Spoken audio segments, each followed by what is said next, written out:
আসসালামু আলাইকুম। আজকে আমরা শিখব হচ্ছে 2 দ্বারা বিভাজ্য, 3 দ্বারা বিভাজ্য এবং 6 দ্বারা বিভাজ্য। আপনি যে কোনো অঙ্ক দেখে বলতে পারবেন সংখ্যাটি 2 দ্বারা বিভাজ্য নাকি 3 দ্বারা বিভাজ্য নাকি 6 দ্বারা বিভাজ্য। তার জন্য একটু ধৈর্য ধরে দেখুন ক্লাসটা। প্রথমে আমরা শিখব হচ্ছে 2 দ্বারা বিভাজ্য। 2 দ্বারা বিভাজ্য চেনার জন্য প্রথমেই আপনার একটা সংখ্যার একক স্থান অর্থাৎ সংখ্যার সর্বডানে তাকাতে হবে। আমি কি বলছি? 2 দ্বারা বিভাজ্য চেনার জন্য আপনাকে সংখ্যার একক স্থান অর্থাৎ সংখ্যার সর্বডানে তাকাতে হবে। যদি সংখ্যার একক স্থান অর্থাৎ সর্বডানে 0 অথবা জোড় সংখ্যা হয় তাহলে সংখ্যাটা 2 দ্বারা বিভাজ্য। সংখ্যার একক স্থান যদি জোড় অথবা 0 হয় তাহলে কি সংখ্যাটা 2 দ্বারা বিভাজ্য। আমি যদি একটু প্র্যাকটিক্যালি বলি, যেমন মনে করেন 5 6 7 8 9 একটা সংখ্যা আর একটা হচ্ছে দুইটা সংখ্যা আছে এখানে। হ্যাঁ, দুইটা সংখ্যার মধ্যে প্রথম সংখ্যাটার দিকে একটু তাকান। প্রথম সংখ্যাটা অনেক বড় একটা সংখ্যা, ঠিক না? অনেক বড় একটা সংখ্যা। এই সংখ্যার একক স্থান অর্থাৎ সর্বডানে আপনি তাকান। সর্বডানে কি আছে? 9। 9 কি জোড় না বিজোড়? 9 কিন্তু বিজোড় সংখ্যা অর্থাৎ এই সংখ্যাটা 2 দ্বারা বিভাজ্য নয়। ঠিক আছে। আবার আপনি যদি দ্বিতীয় সংখ্যাটার দিকে তাকান, দ্বিতীয় সংখ্যাটা মোটামুটি অনেক বড় সংখ্যা। এই সংখ্যার একক স্থানে যদি তাকান, একক স্থানে দেখেন 2। একক স্থানে যেহেতু 2 আর আমরা জানি 2 হচ্ছে জোড় সংখ্যা, তার মানে এটা 2 দ্বারা বিভাজ্য। 2 দ্বারা বিভাজ্য ক্লিয়ার হলে এখন আমরা শিখব হচ্ছে 3 দ্বারা বিভাজ্য।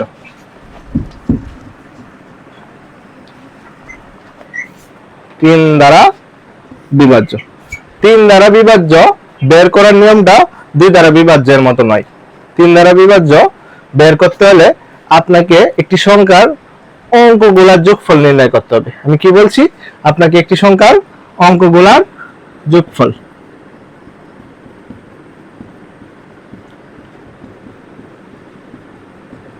একটি সংখ্যার অঙ্কগুলোর যোগফল বের করতে হবে। যদি যোগফল 3 দ্বারা বিভাজ্য যায় তাহলে সংখ্যাটি 3 দ্বারা বিভাজ্য, আর যদি যোগফল 3 দ্বারা বিভাজ্য না যায় তাহলে সংখ্যাটি 3 দ্বারা বিভাজ্য নয়। আমি যদি একটু প্র্যাকটিক্যালি দেখি, যেমন মনে করেন 3 5 6 7 একটা সংখ্যা, মোটামুটি বড় সংখ্যা দিছি 3567। এই সংখ্যাটি 3 দ্বারা বিভাজ্য কিনা আপনাকে যাচাই করতে বলা হলো। আপনি কি করবেন? সংখ্যার অঙ্কগুলা যোগফল বের করবেন। অঙ্কগুলা কি আছে? 3 যোগ 5 যোগ 6 যোগ 7। তাহলে কি হয়? 3 আর 5 8, 8 6 14, 14 সাথে 7 যোগ করলে 21। 21 কি 3 দ্বারা বিভাজ্য? হ্যাঁ, আমরা ছোটবেলা থেকে শিখে আসছি 3 7 21 অর্থাৎ সংখ্যাটি 3 দ্বারা বিভাজ্য। আমি যদি আরেকটা সংখ্যা দেই 5 7 8, দেখি তো এটা 3 দ্বারা বিভাজ্য কিনা। সংখ্যার অঙ্কগুলা যোগফল নির্ণয় করি আমরা। 5 যোগ 7 যোগ 8 কত হয়? 5 আর 7 যোগ করলে কত হয়? 5 আর 7 যোগ করলে হয় 12। 12 সাথে 8 যোগ করলে 20। 20 কি 3 দ্বারা বিভাজ্য? সংখ্যার অঙ্কগুলোর যোগফল কি 3 দ্বারা বিভাজ্য? না, অর্থাৎ 578 3 দ্বারা বিভাজ্য নয়। ঠিক আছে, আশা করি 3 দ্বারা বিভাজ্য সবার ক্লিয়ার। 3 দ্বারা বিভাজ্য নির্ণয় করতে হলে আপনাকে সংখ্যার অঙ্কগুলোর যোগফল বের করতে হবে। যোগফল বের করে যোগফলকে আপনি দেখবেন 3 দ্বারা বিভাজ্য কিনা। যদি যোগফলটি 3 দ্বারা বিভাজ্য হয় তাহলে সংখ্যাটি 3 দ্বারা বিভাজ্য। এখন আমরা শিখব হচ্ছে 6 দ্বারা বিভাজ্য। আমি একটু হোয়াইট বোর্ডটা ক্লিয়ার করি।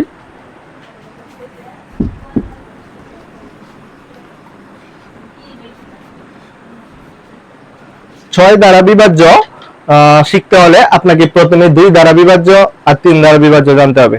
অর্থাৎ কোন সংখ্যা যদি 2 দ্বারা এবং 3 দ্বারা, 2 এবং 3 উভয় দ্বারা বিভাজ্য হয় তাহলে সংখ্যাটি 6 দ্বারা বিভাজ্য। এর জন্য আমি ফার্স্টে 2 দ্বারা বিভাজ্য এবং 3 দ্বারা বিভাজ্য নিয়মটা শিখাইছি। কোন সংখ্যা যদি 2 এবং 3 উভয় দ্বারা বিভাজ্য হয় তাহলে সংখ্যাটি 6 দ্বারা বিভাজ্য। যে কোনো একটি বিভাজ্য হলে হবে না। যদি 2 দ্বারা বিভাজ্য হয় শুধু 3 দ্বারা না হয় তাহলে 6 দ্বারা বিভাজ্য হবে না। অথবা যদি 3 দ্বারা বিভাজ্য হয় 2 দ্বারা না হয় তাহলে 6 দ্বারা বিভাজ্য হয় না, মানে দুইটাই হতে হবে। ঠিক আছে, আমি যদি একটু প্র্যাকটিক্যালি দেখাই, যেমন মনে করেন 7 6 8 একটা সংখ্যা, ঠিক আছে, একটু ছোট সংখ্যায় দিলাম। প্রথমে আপনাকে বলা হলো সংখ্যাটি 6 দ্বারা বিভাজ্য কিনা যাচাই করার জন্য। প্রথমে আপনি দেখবেন সংখ্যাটি 2 দ্বারা বিভাজ্য কিনা, ঠিক আছে। দেখেন 2 দ্বারা বিভাজ্য নিয়মটা আমরা কি শিখছি, কোন সংখ্যার একক স্থানে যদি একক স্থান, এই সংখ্যার একক স্থান কি 8, কোন সংখ্যার একক স্থানে যদি জোড় অথবা শূন্য হয় তাহলে সংখ্যাটি 2 দ্বারা বিভাজ্য। যেহেতু 768 একক স্থানে জোড় আছে তাহলে সংখ্যাটি কি 2 দ্বারা বিভাজ্য, অর্থাৎ প্রথম রাউন্ডে সে মানে উত্তীর্ণ হয়েছে, ঠিক আছে, ডিসকোয়ালিফাইড হয়েছে না। এখন আমরা দ্বিতীয় রাউন্ডটা দেখব। দ্বিতীয় রাউন্ডটা দেখব 3 দ্বারা বিভাজ্য কিনা। 2 এবং 3 উভয় দ্বারা বিভাজ্য হলে সংখ্যাটি 6 দ্বারা বিভাজ্য। 3 দ্বারা বিভাজ্যের নিয়ম কি বলছিলাম, কোন সংখ্যার অঙ্কগুলোর যোগফল যদি 3 দ্বারা বিভাজ্য হয় তাহলে সংখ্যাটি 3 দ্বারা বিভাজ্য। 7 8 6 যোগ করলে কি হয় 13, 13 এর সাথে 8 যোগ করলে 21, তার মানে 21 কিন্তু আমরা জানি সবাই 3 দ্বারা বিভাজ্য। তার মানে সংখ্যাটা 2 3 উভয় দ্বারা বিভাজ্য যেহেতু হয়েছে সংখ্যাটি 6 দ্বারা বিভাজ্য, ঠিক আছে। আরেকটা দিই লাস্ট, 5 3 8 তো একবার দিছি 3, ঠিক আছে। দেখেন 533 আপনাকে বলা হলো 533 সংখ্যাটি 6 দ্বারা বিভাজ্য কিনা। প্রথমে আপনারা দেখবো 6 দ্বারা বিভাজ্য ক্ষেত্রে সংখ্যাটি 2 দ্বারা বিভাজ্য কিনা। 533 এর 2 দ্বারা বিভাজ্যের নিয়ম কি ছিল, একক স্থানে, সংখ্যাটির একক স্থানের দিকে তাকাবো। 533 এর একক স্থানে কি আছে 3, 3 কি জোড় না, 3 বিজোড়, অর্থাৎ সংখ্যাটি 2 দ্বারা বিভাজ্য নয়। যেহেতু 2 দ্বারা বিভাজ্য নয়, সংখ্যাটি 3 দ্বারা বিভাজ্য হইলেও কোনো লাভ নাই, সংখ্যাটি 6 দ্বারা বিভাজ্য নয়। অর্থাৎ 6 দ্বারা বিভাজ্য হইতে হলে 2 দ্বারা এবং 3 দ্বারা উভয় দ্বারা বিভাজ্য হতে হবে। সকলকে ধন্যবাদ, আসসালামু আলাইকুম।